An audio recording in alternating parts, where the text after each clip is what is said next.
오늘 읽은 본문은 솔로몬 왕의 기도에 응답하시는 하나님이 주신 말씀입니다. 하나님께서 솔로몬의 왕에게 굉장히 큰 은혜를 주셨습니다.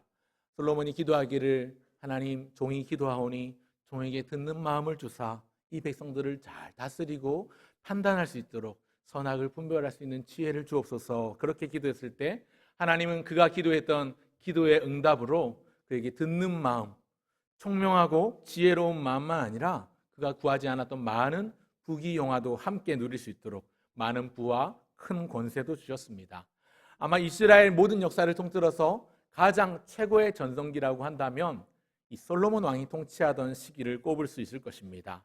주변 나라들이 매번 조공을 바쳐서 찾아와 진성하였고, 또 심지어 성전을 건축한 이후에는 멀리 아프리카에서 이방 여왕 스바 여왕이 찾아와서 솔로몬의 하나님을 찬양하고 그의 성전의 아름다움을 칭송할 만큼 나라가 굉장히 안정적이고 강성하던 시기가 바로 다윗의 뒤를 이어 왕이 된 솔로몬 왕이 다스리던 통일 시대였습니다.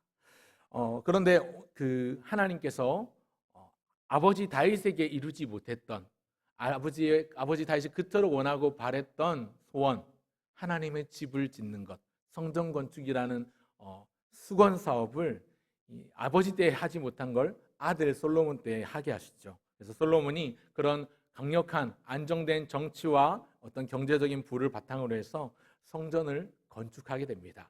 그리고 성전 낙성식, 오늘날 우리로 치면 헌당 예배 혹은 입당 예배에 비교할 수 있을 것인데, 성전 낙성식을 드리면서 하나님 앞에 기도합니다. 하나님, 주의 백성들이 주의 성전을 향하여 기도할 때에 하나님은 하늘에서 들으시고 하늘의 문을 여시고 그들의 기도 가운데 응답하여 주십시오 기도합니다. 그리고 그 기도에 대한 응답으로 오늘 읽은 본문 역대하 7장 말씀이 이어지고 있는데요, 오늘 밤중에 많은 사람들이 이 화려한 성전을 바라보고 완공된 화려한 솔로몬의 성전을 보면서 들떠 있을 때 밤중에 하나님께서 솔로몬에게 찾아오셔서 말씀하십니다. 오늘 이 말씀 가운데 저는 우리 시대에 우리 사회와 우리 교회와 우리 가정과 우리 교회에 만났던 위기들, 또 앞으로 다가오게 될 여러 가지 위기와 어려움 가운데 우리가 반드시 꼭 붙잡아야 될 약속을 발견합니다. 이것은 하나님의 백성인 우리가 기억해야 될 지침입니다. 이 지침은 고침을 위한 외침입니다. 그래서 오늘 설교 본문을 고침을 위한 외침이다 이렇게 지어봤는데요, 하나님께서 우리에게 주신 약속들이 있습니다. 그 약속 하나하나를 살펴보려고 합니다. 여러분 13절을 다시 한번 보시면요, 제가 읽겠습니다. 혹 내가 하늘을 닫고 비를 내리지 아니하거나 혹 메뚜기들에게 토산을 먹게 하거나 혹 전염병이 내 백성 가운데 유행하게 할 때에, 이렇게 13절이 이어지고 있는데, 여러분 여기 보면 혹 세 번에 걸쳐서 세 가지 내용이 나오고 있죠. 첫 번째 혹이 무엇입니까? 내가 무엇을 닫고? 하늘을 닫고 비를 내리지 아니하거나, 비가 내리지 않는 극심한 가뭄이 오는 것이요, 그래서 기근이 생겨나는 겁니다. 두 번째 혹은 무엇입니까? 메뚜기들에게 무엇을 먹게 하거나? 토산을 먹게 하거나. 여러분 고대 사회, 특별히 통일왕국 이스라엘 시대에 이 주된 사업은 농경사회 아닙니까? 농업을 주로 하던 농경사회입니다. 근데 이 농경사회에서 메뚜기 떼가 지나간다는 것은 그야말로 큰 재앙입니다. 이미 출애굽기에서도 10재앙 가운데 나타났던 하나가 메뚜기 재앙인데, 땅 위에요 초록이 다 사라지는 거예요. 곡식은 물론이고 나무 풀뿌리까지도 모든 식물들을 다 싹쓸이 먹어치우고 땅을 황폐하게 만드는 게 메뚜기의 재앙이었습니다. 그러니 가축이나 짐승들도 먹을 게 없지 않습니까? 풀뿌리 다 없어지니까요. 그러니까 짐승의 먹이, 가축의 먹이들이 없어지니까 결국 짐승들도 가축들도 죽게 되죠. 결국엔 인간이 먹을 것도 없어져서 생계에 큰 위협을 받고 치명타를 입게 되는 것입니다. 혹 학자들은 이 메뚜기 떼를 전쟁에 비유해서 땅이 황폐케 되는 이 메뚜기 떼의 재앙을 전쟁에 비유하기도 합니다. 그래서 전쟁이 한번 쓸고 지나가면, 전쟁을 한번 경험하고 나면 온 땅이 황폐해지는 것처럼 그렇게 비유를 하기도 합니다. 어쨌거나 중요한 건 오늘 본문이 분명하게 메뚜기 재앙에 대해서 언급하고 있습니다. 메뚜기들에게 토산을 먹게 해서 땅이 황폐해진다는 겁니다. 그런가 하면 세 번째 혹은요, 전염병이 내 백성 가운데 유행하게 할 때에. 전염병, 이 유행하는 전염병으로 인해서, 돌림병으로 인해서 많은 사람이 아프고 병들고 고통을 당하며 죽는 이런 참 어려운 상황들이 일어나는 것인데요. 여러분, 오늘 본문에 보면 특별히 우리가 생각해야 될 주어가 있습니다. 조금 큰 글자로 내가라는 단어 보이십니까? 여러분, 이런 재앙들, 재난들, 비가 내리지 않는다거나 메뚜기 떼가 지나가 땅을 황폐하게 한다거나 혹은 전염병이 돌아서 사람들이 고통을 당하는 이러한 모든 것들은요, 어느 날 갑자기 우연히 일어나는 현상이 아닙니다. 이 모든 것은요, 천지 만물을 지으신 하나님의 손 안에 있습니다. 그렇기 때문에 오늘 13절이 말씀하고 있죠. 내가 이것을 하고 있다. 하나님이 말씀하시는 겁니다. 우리는 방금 전에도 우리 사도신경을 통해서 고백했습니다. 무엇을 고백했습니까? 우리가 무엇을 믿는가에 대해서 믿는 도리를 고백했지요. 나는 믿습니다. 무엇을 믿습니까? 전능하신 아버지 하나님, 천지의 무엇을 믿는다고요? 창조주를 믿습니다. 사랑하는 여러분, 창조주 하나님을 믿으십니까? 아멘. 여러분, 세상을 만드신 그 창조주 하나님은요, 세상을 만들어 놓고 가만히 계신 게 아니라 온 우주 삼라만상 천하 만물을 만드셨을 뿐만 아니라 운행하시고 이끌고 주장하고 계시는 섭리주가 되심을 또한 믿으시길 바랍니다.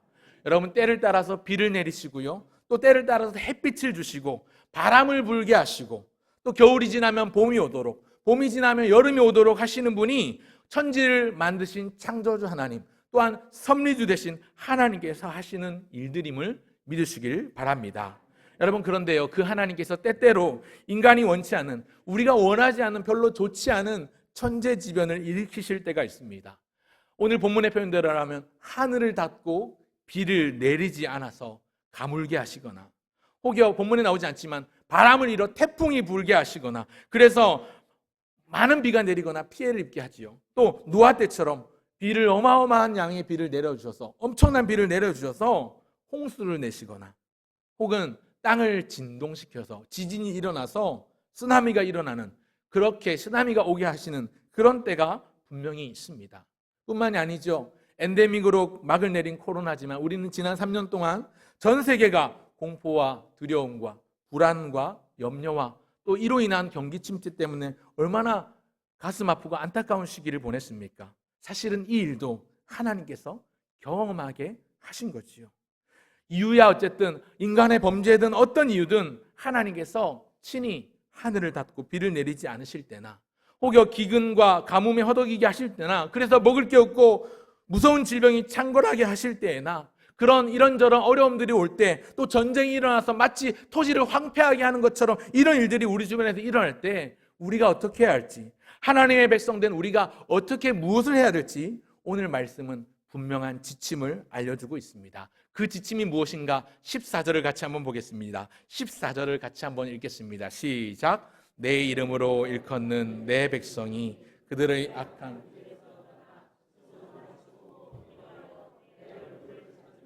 내가 하늘에서 듣고 그들의 죄를 사하고 그들의 땅을 고칠지라. 아멘. 여러분, 여기 14절에 나오는 내 이름으로 일컫는 내 백성은 하나님의 이름을 부르는 하나님의 백성을 의미하지요. 오늘 우리 모두에 비유할 수 있을 것입니다. 무엇을 해야 된다고요? 그들의 악한 길에서 떠나 스스로 낮추고 기도하여 내 얼굴을 찾으면 내가 하늘에서 듣고 그들의 죄를 사하고 그들의 땅을 고친다, 이렇게 말씀을 하시는데요. 사실 한글 성경에 나오는 이 순서가요, 사실 히브리어 원문 성경을 보면 순서가 조금 다릅니다. 이 부분을 히브리어 원문을 조금 직역해 보면, 제가 직접 직역을 했는데 이렇습니다. 한번 보시기 바랍니다. 내 이름을 부르는 내 백성이 스스로 겸손하여 낮아지고 기도하고 내 얼굴을 찾고 그들이 걸어가는 그 악한 길에서 돌이키면 내가 하늘에서 듣고 그들의 죄를 용서하고 그들의 땅을 고칠 것이다. 3단계를 거치고 있어요. 자세히 보시면요, 3단계를 거치고 있습니다. 제가 번호를 붙여놨는데, 첫 번째가 뭐냐면 스스로 겸손하여 낮아지고, 두 번째가 뭐냐면 기도하며 내 얼굴을 찾고, 세 번째가 악한 길에서 돌이키라는 것입니다. 그리고 이 세 가지 단계 행위에 대한 하나님의 응답도 세 단계예요. 첫 번째가 뭐냐면, 첫째가 뭐죠? 듣고, 하늘에서 내가 듣고, 두 번째는 그렇죠, 그들의 죄를 용서하고, 마지막 세 번째가 그들의 땅을 고칠 것이라. 인과관계가 이렇게 막연하게 정확하게 명시적으로 나오는 게 14절의 핵심입니다. 하나님께서 우리가 낮추고 기도하고 돌이키면 듣고 용서해 주시고 고쳐주시는 이 말씀이 분명하게 14절에 나오고 있습니다. 그래서 저는 오늘 우리에게 필요한 외침, 고침을 위한 외침 3가지로 이 말씀을 함께 나누고자 합니다. 우리에게 필요한 3가지 외침 중 첫 번째는 무엇인가? 첫 번째는요, 겸손한 탄식의 외침입니다. 한번 따라 하실까요? 겸손한 탄식의 외침. 사랑하는 성도 여러분, 우리에게 이런 겸손한 탄식의 외침이 필요합니다. 여러분 14절을 방금 제가 말씀드린 원문의 순서대로 제일 먼저 나오는 건 스스로 낮추고입니다. 스스로 낮추고 기도하여가 맨 처음에 나오고 있는데요. 먼저 이 외침은 나 자신을 향한 외침입니다. 오늘 나에게 필요한 외침입니다. 스스로 낮추고 기도하는 것. 오늘 본문에 나오는 이 스스로 낮추고 기도하여라는 말이요, 지금 성경엔 개역 개정에는 이렇게 나오고 있지만 바뀌기 전 개역 한글 성경에는 스스로 겸비하여 이렇게 나오는데요. 저는 어릴 적에 성경 이 구절 볼 때마다 스스로 겸비하여 뭘 자꾸 준비해야 될 것 같은 마음이 들어요. 맞습니다. 뭘 준비합니다. 뭘 준비해야 되냐면 진실된 겸손, 진짜 겸손, 가식 말고 위선 말고 진정한 겸손이 준비되어야 합니다.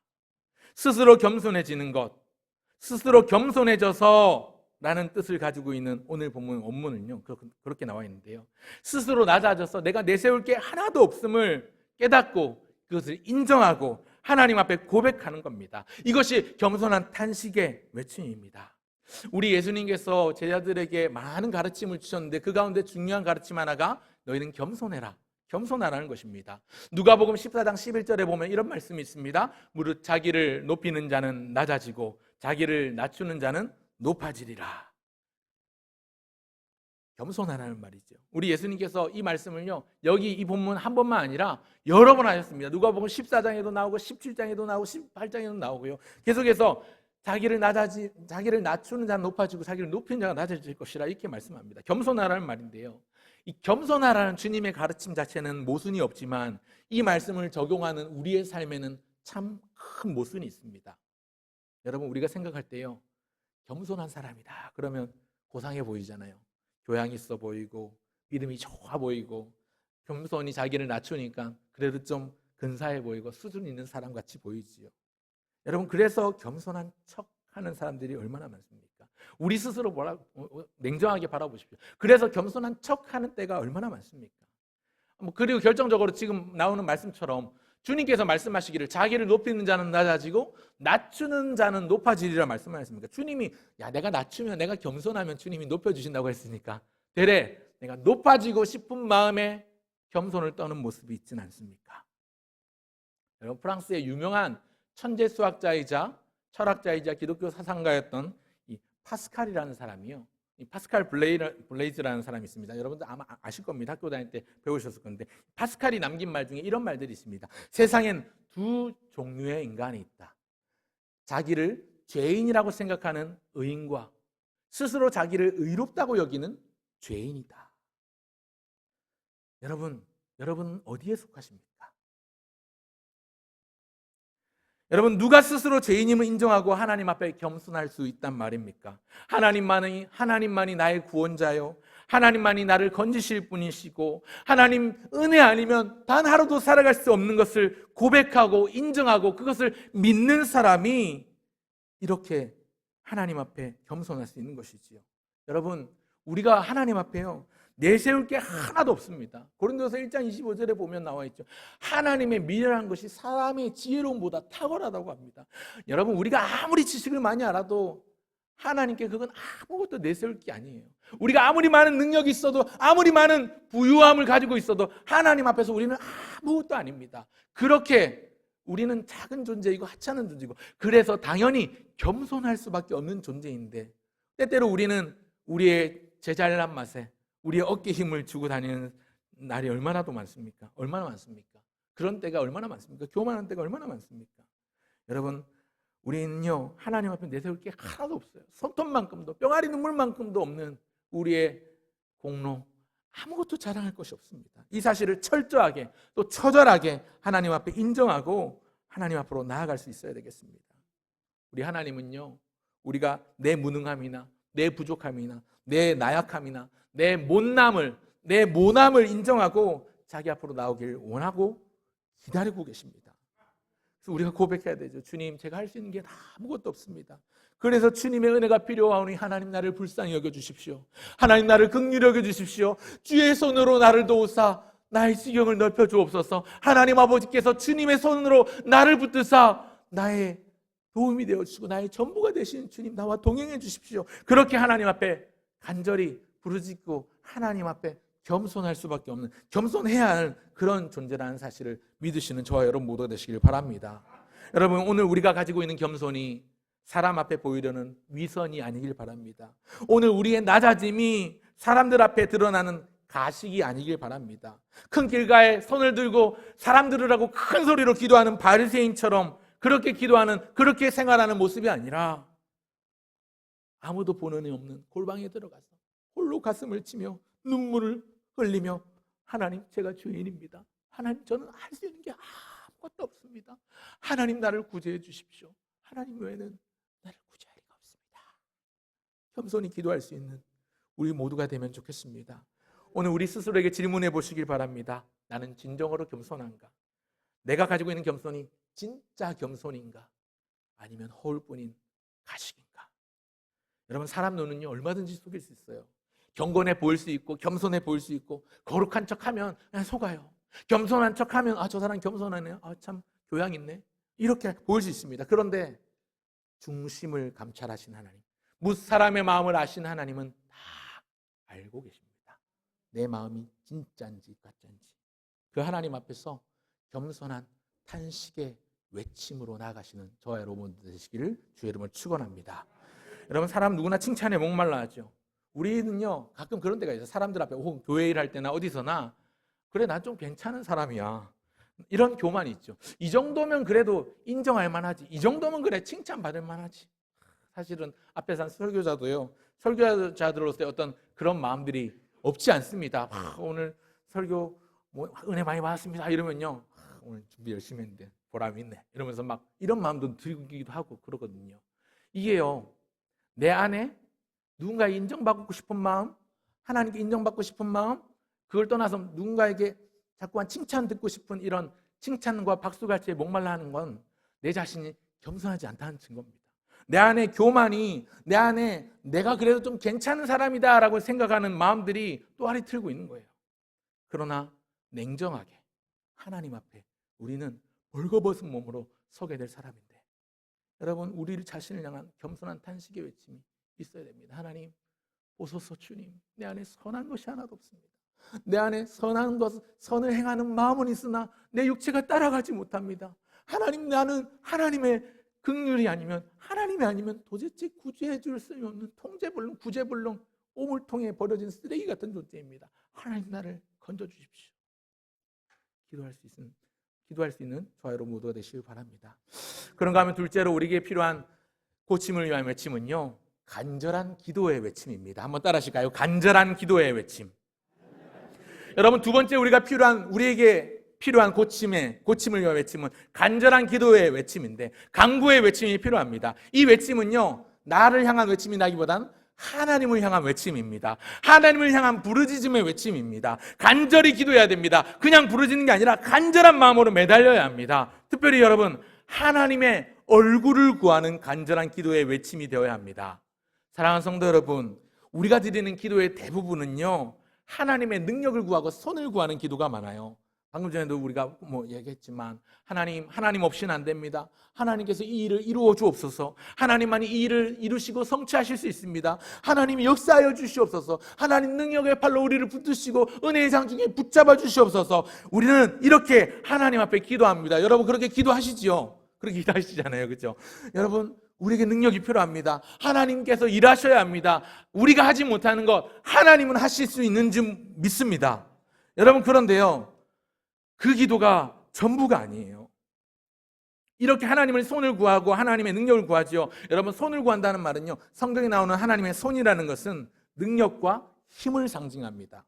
그러니까 하나님의 손을 구한다는 말은 하나님의 능력을 구한다는 말이죠. 하나님께서 놀라운 힘과 어떤 기적적인 능력을 우리에게 베풀어 주시기를 구한다는 뜻입니다. 중요합니다. 필요합니다. 우리 인생들이 하나님의 능력 없이 어떻게 살아갑니까? 우리 인생들이 하나님의 도우심 없이, 하나님의 힘이 없이 어떻게 살아간단 말입니까? 그런데요, 손을 구하고 하나님의 능력을 구하는 것만큼, 아니 어쩌면 그 이전에 먼저 구해야 할 것이 있는데, 그것이 뭐냐면 하나님의 얼굴을 구하는 겁니다. 오늘 본문에 하나님의 얼굴을 구하면이라고 나오지요. 여러분, 하나님의 얼굴을 구한다는 말은요, 하나님의 손을 구하는 것하고는 그 출발점이 다릅니다. 스스로 낮춘 다음에 기도하여 내 얼굴을 찾으면, 내 얼굴을 찾으면, 이렇게 말씀하고 있는데요, 여러분, 이건요 근원적으로 나와 하나님과의 관계 회복을 의미합니다. 여러분, 창세기 2장을 지나 3장에 가면요, 이제 첫사람 아담이 범죄하죠. 하와가 아담과 함께 범죄하고 하나님의 낯을 피하여 숨어버립니다. 하나님이 아담을 찾으시죠. 아담아, 네가 어디 있느냐? 그렇게 물으실 때 아담과 하와는 자기들이 범죄해서 부끄러워서 하나님의 낯을 피하여 숨습니다. 성경에 보니까 그들이 하나님의 낯을 피하여 숨었더니 이렇게 나오는데, 거기 그때 나오는 이 낯이라는 단어, 이 파님이라는 히브리어 단어가요, 오늘 본문에 나오는 얼굴을 찾으며 할 때 나오는 얼굴, 이 파나라는 단어와 같은 단어입니다. 무슨 얘기냐면요, 하나님의 말씀에 불순종한 것 때문에 하나님과의 관계가 단절되고 관계가 깨져버린 거예요. 깨져버린 상태에서는요, 이제 아담과 하와가 하나님을 찾지 못하잖아요. 하나님의 얼굴을 바라보지 못하거든요. 여러분, 사랑하는 사람에게 잘못해 보신 적 있으시죠? 내가 정말로 사랑하고 아끼는 사람한테 내가 실수를 해서 내가 의도적으로 상처를 주거나 말을 잘못해서 상처를 준 적 있으십니까? 여러분, 그러고 나면 그 사람 다음에 볼 낯이 없잖아요. 그 사람 부끄럽잖아요. 그 사람 얼굴 보기 민망하잖아요. 괜히 미안하고 안 마주치고 싶고 그렇잖아요. 내가 잘못한 거 아는데, 그때 당시엔 내가 큰 소리 땅땅 쳤는데 또 지나고 나니까 내가 그 사람한테 한 말이 상처가 되고, 내가 그 사람한테 죄를 지은 것 같고, 내가 그 사람한테 해서는 안 될 잘못을 한 것 같을 때 그 사람을 얼굴 볼 낯이 없고 면목이 없잖아요. 여러분, 이스라엘 백성들의 상태가 그러할진데 하나님의 얼굴을 찾으면, 그래서 관계를 회복하면 하나님께서 응답하시겠다는 말입니다. 하나님의 얼굴을 구할 수 없는 상태가 되어버리면 그러한 재난과 재앙이 임하고 고통이 더해질 것인데, 하나님과의 관계가 깨어지고 단절된 상태에서 이제 다시 하나님의 얼굴을 구하면, 그래서 하나님과의 관계가 회복되면 그 땅을 고치겠다, 오늘 본문은 약속하고 있습니다. 여러분, 이 말은요, 반대로 생각하면요, 하나님의 얼굴을 구하라고 말씀하시잖아요. 반대로 생각해보면요, 하나님이 우리 얼굴을 보기 원하신다는 거예요. 하나님도 우리 얼굴을 보기를 원하신다는 거예요. 우리가 하나님과의 관계를 회복하면서 하나님의 얼굴을 구한다는 건 하나님도 우리의 낯을 보길 원하신다, 우리 얼굴을 보길 원하신다, 우리와 관계를 회복하길 원하신다는 거죠. 우리의 허물과 죄로 단절되어 버린 관계를 다시 회복해서 내가 너희를 싸매주겠다, 내가 너희를 고쳐주겠다, 내가 너희를 회복시켜주겠다, 하늘을 닫고 내리지 않던 복을 이제 다시 하늘을 열고 복을 주겠다, 이것이 오늘 약속의 말씀입니다. 여러분, 이 하늘을 닫고 내리지 않는 복, 이 멈춰진 복 때문에 우리 예수님이 이 땅에 오신 것 아닙니까? 하나님과 우리 사이를 갈라놓은 죄라는 이 죄의 강이 중간에 흐르고 있어서 단절되어 버린 하나님과의 우리와의 관계를 위해서 홀로 독생하신 하나님의 아들 예수님이 이 땅 가운데 오신 것 아닙니까? 여러분, 그렇기 때문에 우리가 해야 될 두 번째 지침, 고침을 위한 외침은 주님의 얼굴을 구하는 간절한 외침, 간절한 기도의 부르짖음의 외침이 오늘 저와 여러분의 모두에게 임하시기를 주의 이름으로 축원합니다. 아멘. 두 번째가 간절한 기도의 외침이라고 했는데, 그렇다면 우리의 고침을 위한 외침, 세 번째는 무엇일까요? 셋째는 무서운 경고의 외침입니다. 한번 따라 하실까요? 무서운 경고의 외침. 여러분, 두 번째가 하나님을 향한 외침이고 부르짖음이었고, 첫째가 나 자신을 향한 외침이었다면, 이 세 번째 무서운 경고의 외침은요, 나와 내 주변을 둘러싼 모든 세상을 향한 외침입니다. 특별히 죄에 대한 경고의 외침입니다. 오늘 본문에 보면 그 악한 길에서 떠나라고 나오지요. 내 이름으로 일컫는 내 백성이 해야 될 일, 그들의 악한 길에서 떠나라고 나옵니다. 여러분, 악한 길에서 떠나라는 말씀, 백성들이 하나님을 등지고 악한 길로 행할 때에 하나님이 그런 아까 말씀드렸던 세 가지 방법으로 재앙과 재난과 고통을 더하실 겁니다. 비를 내리지 않아 가뭄이 들고 기근이 생기고, 메뚜기 때 같은 재앙이 일어나서 모든 초록을 쓸어버리고 생계의 위험이 생기고, 전염병, 돌림병이 돌아서 고통을 받고 죽어나가는 이런 일들이 더해질 것인데, 여러분 하나님이 이걸 즐기실까요? 이것들 당해봐라, 너희들 한번 당해봐라 그러면서 이걸 즐기실까요? 아닙니다. 왜 이런 그 고통을 내리시는가? 하나님은 우리가 그 악한 길에서 떠나 돌아오길 원하시기 때문에 그렇습니다. 여러분, 과거 이스라엘이 하나님을 의지하지 않고 우상을 섬기며 자신만만하게 기세등등했던 때가 있지 않았습니까? 그때마다, 그 교만한 때마다 하나님은 어떻게 하셨습니까? 그때마다 하나님은요, 재앙을 내리시고 재난을 내리시고, 또 때때로 하나님 모르는 이방신을 섬기는 우상을 섬기는 이방 민족들을 통해서 그들을 회초리로 들어서 자기 백성을 치시고 벌하셨습니다. 그러다가 사사나 선지자처럼 하나님의 사람을 세우시고 보내셔서 그들에게 하나님의 뜻을 전달하셨죠. 그리고 교만과 죄악과 불순종을 깨닫고 회개하고 돌아오게 하셨습니다. 그래서 돌아오면 하나님의 메시지를 듣고 하나님의 말씀을 헤아리고 그 심중에 회개하고 돌이키면 하나님은 다시금 샬롬, 평강과 평화를 허락해 주셨습니다. 닫혔던 복의 문을 다시 열어서 내려주셨습니다. 그런데 여러분, 이스라엘 역사를 보면요, 간혹 사사나 선지자 같은 이 하나님의 사람을 보내셨는데도 깨닫지 못하고 돌아서지 않았던 때가 있죠. 결국 그렇게 해서 어떻게 됐습니까? 심판하셔서 나라가 멸망을 당하는 지경에 이르게 됩니다. 사랑하는 성도 여러분, 하나님의 말씀이 선포될 때 귀를 기울이시기 바랍니다. 그리고 말씀을 들으면 하나님 이 말씀이 나에게 주시는 말씀인 줄 알고 내가 돌이켜 나갈 수 있도록 회개의 자리로 나갈 수 있기를 바랍니다. 여러분, 이 말씀은 김 집사가 꼭 들어야 돼, 박 집사가 꼭 들어야 돼, 아닙니다. 오늘 주시는 말씀이 나에게 주시는 말씀으로 받고, 우리 작년에 기도하셨지만 데살로니가 교회 성도들처럼 하나님의 말씀을 옥토와 같이 좋은 마음밭으로 받아서 이것이 정녕 그러한가, 이것이 날마다 정녕 그러한가, 날마다 상고하며 묵상하며 곱씹어냄으로 묵상함으로 하나님의 뜻을 더 깊이 알고 하나님의 마음을 더 깊이 헤아릴 수 있는 그런 저와 여러분 모두가 되시길 바랍니다.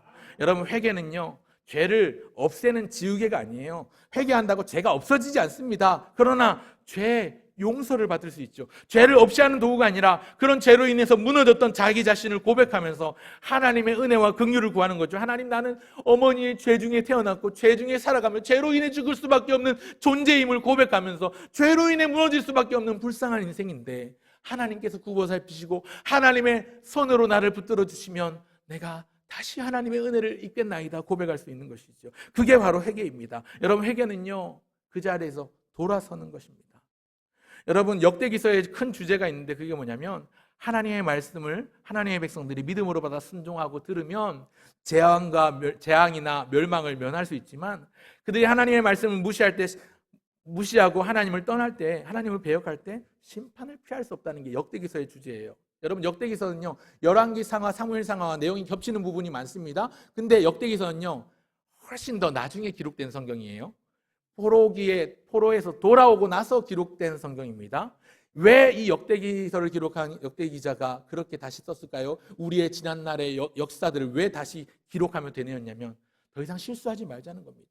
하나님 말씀에 순종하면 복을 받고, 하나님 말씀을 들으면 하나님 앞에 복을 누릴 수 있는데, 하나님 은혜를 누릴 수 있는데, 하나님을 배역하고 하나님을 떠나고 우상을 섬기고 내 마음의 원함을 따라 살아가면 하나님 치시고 멸망하시고 우리를 포로로 끌려가게 하신 비참하고 비굴한 잃어버린 시간들을 보게 하신다는 겁니다. 그래서 이 역대기서를 기록했는데, 오늘 우리 역시도 하나님의 말씀을 대할 때 그렇기 때문에 가볍게 대충 듣고 흘리는 게 아니라 진중하고 준엄하신 하나님의 말씀 앞에 우리가 무거운 마음으로 이 말씀을 받아야 됩니다. 설교를 들을 때도요, 오늘 2부 예배 때 부목사님이 설교한다더라도 얼마나 설교 잘하나 보자, 이런 마음가짐은 아닙니다. 이런 마음가짐 가지신 분 혹 계시다면 여러분, 하나님이 이 자리에 함께 하십니다. 하나님이 오늘 나에게 어떤 말씀을 주시는가, 나를 책망하신다면 어떤 부분을 책망하시는가, 겸허하게 준비된 마음으로 귀를 기울이고 나에게 주시는 말씀으로 받아야 합니다. 말씀이 주어졌을 때 그 말씀을 입술로만 방금 아멘 하셨는데요. 아멘 하고 아무런 행동의 변화가 없다면 무슨 의미가 있겠습니까? 행동의 변화가 있어야 합니다. 하나님이 나에게 위로와 격려 가운데 평안을 약속하시는 약속을 주신다면 아멘 감사함으로 받으면 됩니다. 근데 때때로 나를 책망하시고 나에게 경고하실 때가 있다면 그것에 대해서 진정으로 회개하고 그 자리에서 돌이키는 행동의 변화가 있어야 하는 것이죠. 사랑하는 성도 여러분, 진정한 회개는 행동을 수반합니다. 돌이키는 것입니다. 여러분, 회개라는 단어, 이 테슈바라는 히브리어 단어는요, 그 뜻의 원뜻이 이겁니다. 돌아서다. 지금 향하고 있는 자리에서 180도 돌아서는 것. 그것이 회개의 뜻입니다. 여러분, 혹여 지금 하나님이 기뻐하시지 않는 길, 악한 길, 어떤 죄의 길에 서 계시다면, 내가 원하는 것을 따라 사는 내 욕망의 길에 서 계시다면 얼른 돌이키시고 그 자리에서 돌아서시길 바랍니다. 사랑하는 성도 여러분, 하나님이 때때로 하늘을 닫고 비를 내리지 않아서 가뭄이나 기근이 임할 때, 메뚜기 떼를 보내셔서 생계가 힘들어지고 또 질병이, 전염병이 돌아서 고통을 주실 때 내 백성이, 내 이름으로 일컫는, 내 이름을 부르는 내 백성이 스스로 낮추고 내 얼굴을 찾고 그래서 죄를 돌이키면, 그 악한 길에서 떠나면 내가 그 땅을 고치겠다는 말씀하셨죠. 하나님의 눈과 마음이 항상 그곳에 있을 것이라는 약속이 15절, 16절에도 나옵니다. 여러분은 우리가 하나님 앞에 죄를 자복하고 기도하고 하나님의 얼굴을 구하면요, 하나님은 들으시는 줄 믿습니다. 여러분, 그런데요, 재밌는 점은요, 세상은요 이 죄를 인식조차도 하지 못해요. 하나님 모르는 사람들은 그 자신들의 죄를 인식하지도 않고 인정하지도 않습니다. 혹여 인식한다 하더라도 돌이키지 않습니다. 회개하지 않습니다. 그런데 하나님은요, 자기 백성, 자기 이름을 부르는 자기 백성들에게 말씀하시기를, 너희가 악한 길에서 돌이켜 떠나 하나님의 얼굴을 구하면 내가 그 땅을 고칠지라. 우리가 살고 있는 땅을 고치신대요. 세상에 내린 재앙과 고통을 마치는 마침의 도구로 우리의 기도의 외침을 사용하신다는 겁니다. 여러분, 우리가 세상을 위해서 할 수 있는 일이 무엇입니까? 하나님 앞으로 나아가는 것. 이 땅의 고침을 위해서 나라와 민족을 보아도, 사회를 보아도, 교회를 보아도, 개인을 보아도, 가정을 보아도 참 하나님의 만지심과 만나주심이 필요한, 고침이 필요한 이때에 어그러진 길로 내 능력 믿고 자신만하게 살아가는 그러한 모습이 아니라 하나님의 은혜를 구하고 하나님의 얼굴을 구하고 하나님의 얼굴을 찾는 마음으로 스스로 낮아지고 겸손해져서 악한 길에서 떠나는 우리 모두가 되면 좋겠습니다. 그럴 때에 하나님 앞에 기도하며 나가고 하나님의 얼굴을 구하며 나가고 악한 길에서 떠날 때에 하나님께서 우리에게 참된 회복을 허락하시는 줄 믿습니다. 오늘도 그 사실을 기억하면서 그것 때문에 이 땅 가운데 오신 구주 예수 그리스도, 우리 예수님이 그 일들을 행하셨음을 기억하면서 찬송하면서 오늘도 이 한 주 또 4월을 마무리하고 5월 한 달을 새롭게 시작하면서 여러분, 그렇게 나라와 민족을 또 사회와 우리 교회를 또 개인과 가정을 위해서 기도하실 수 있는 저와 여러분 모두가 되시길, 그래서 주님의 회복의 은혜가 임하는 저와 여러분 모두가 되시길 주의 이름으로 축원합니다. 아멘.